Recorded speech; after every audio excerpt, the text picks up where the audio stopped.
Hello, welcome back. This is Ask Mike for October 23. My two questions are, first one is around gifting money around the holidays and kind of what are the best practices around giving investments. And then the second one is around beneficiaries and how they work, specifically around trusts and wills. This is a huge knowledge gap for most people and very important that you get correct.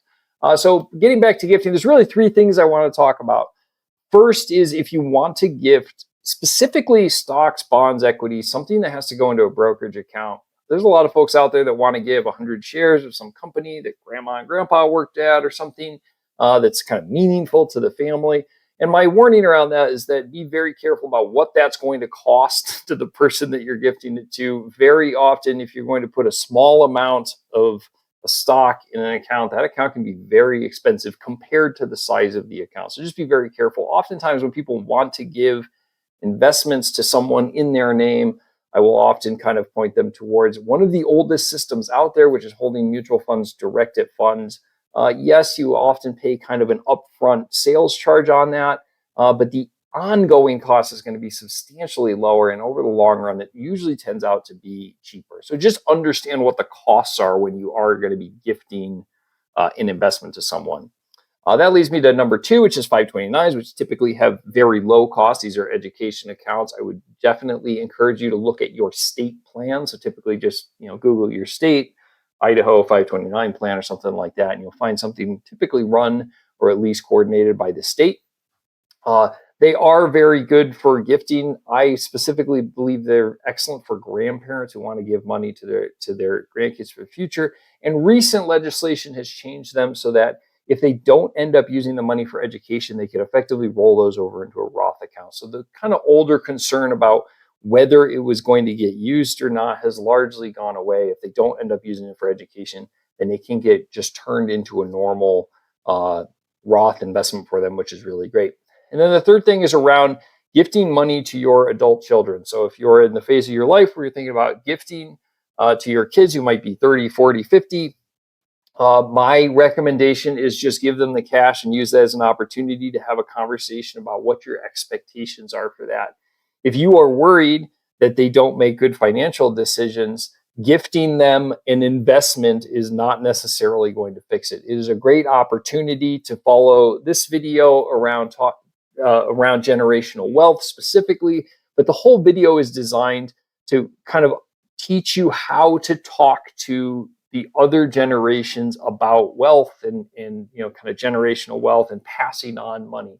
So you really need to start that communication, and avoiding that communication is not going, and giving your adult children investments is not all of a sudden going to turn them into wise money people. So good stewards of wealth really takes communication. Okay, moving on to question two, really around beneficiaries.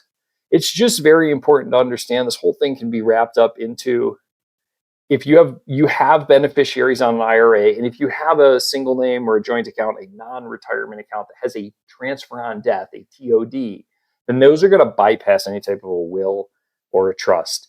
And specifically, it's important that you use that system the way it's supposed to be. For example, if you have an IRA and you have a will that says, I've got these three kids, and this one kid is going to divvy it three ways up as an executor, you often hear it as. Don't leave your IRAs or your TODs to that kid, expecting them to give it up.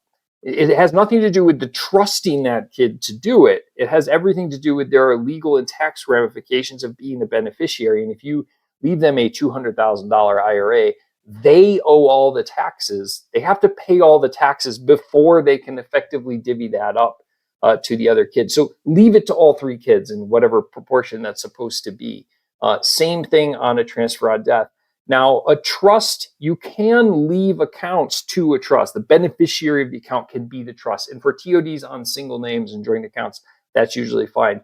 But IRAs, you typically do not want to leave to a trust. Estate lawyers know this. You can talk to them about it. They're usually very knowledgeable about it. You generally want to leave an IRA to someone with a social security number, not a trust, because otherwise the trust has to pay the taxes, and their tax brackets are not as good as yours usually. So Just be very careful around the beneficiaries on your investment accounts because they will bypass your will and trust for the most part. So leave them to who they are actually supposed to go to.